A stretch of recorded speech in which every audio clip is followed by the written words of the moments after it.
ዘበአማን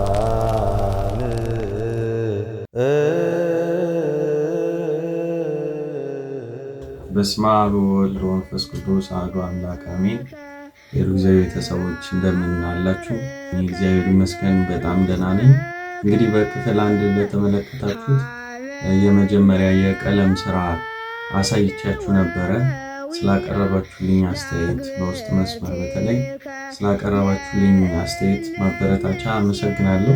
የክፍል 1 እንደተመለከታችሁት ነው። ክፍል 2 ደግሞ ለመጨረስ ሞክራለሁ።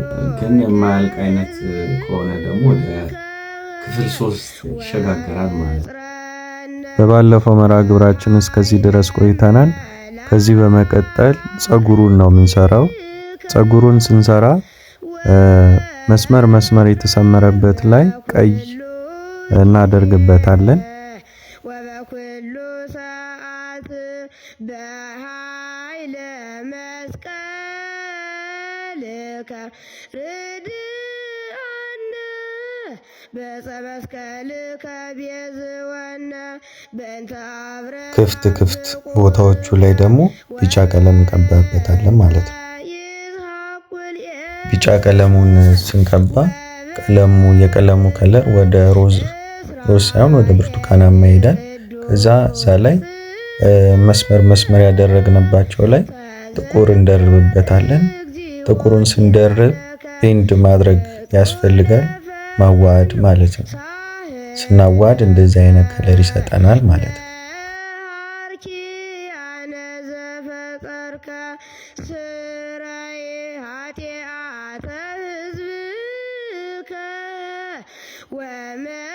እዚህ ጋር ደግሞ እንደ ላይት እንዲሆነን ነጭ ቀለም እንደርብበትና ስዕሉ እንዲጎላ ያደርገዋል።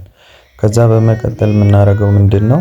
ቀጥታ ወደ በጉ ስራ ነው የምንሄደው። የምናደርገው ብዙ ነጭ ቀለምና ትንሽ ጥቁር አድርገን እነሱን እናዋሃዳለን። ከዛ ግራጫ ቀለም ይፈጥርልናል። በዛ ቀለም የበጉን ፀጉሮች ለመስራት እንሞክራለን።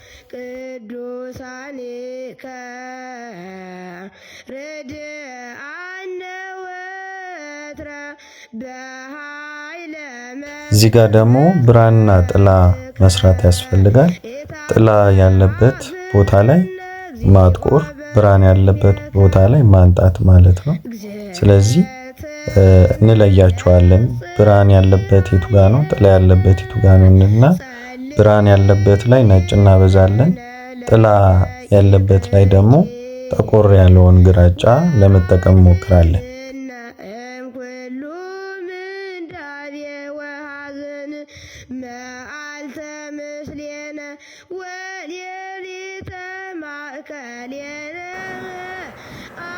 መብራት እዚህ ጋር መብራት ስለሄደ ለቪዲዮ ለመስራት አይመችም እና በስልኬ ላይ የተወሰነ ለመቅረጽ ሞክሬያለሁ።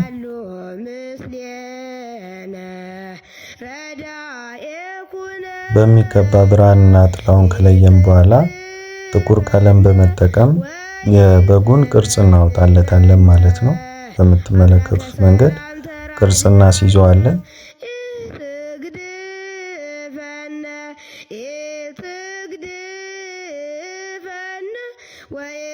እዚህ ጋር ቅርጽ ካወጣውለት በኋላ ሰውነቱ ላይ በጥቁር መስመር አሰምርበታለሁ። በመሃል ነጭ ደርብበታለሁ። ነጭ ከደረብኩበት በኋላ ቤንድ አደርገዋለሁ። ቤንድ እያደረግኩ ነጭ ቀለም እያጎላው እመጣለሁ ማለት ነው። ከዛ ብርሃንና ጥለው ደግሞ በደንብ የተለየ ይሆናል።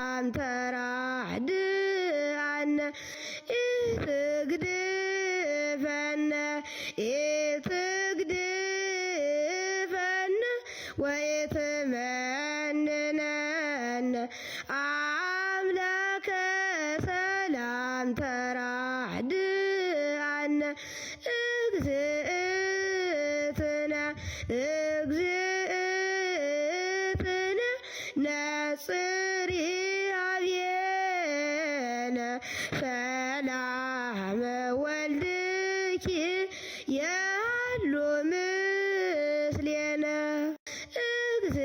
እግዝእትነ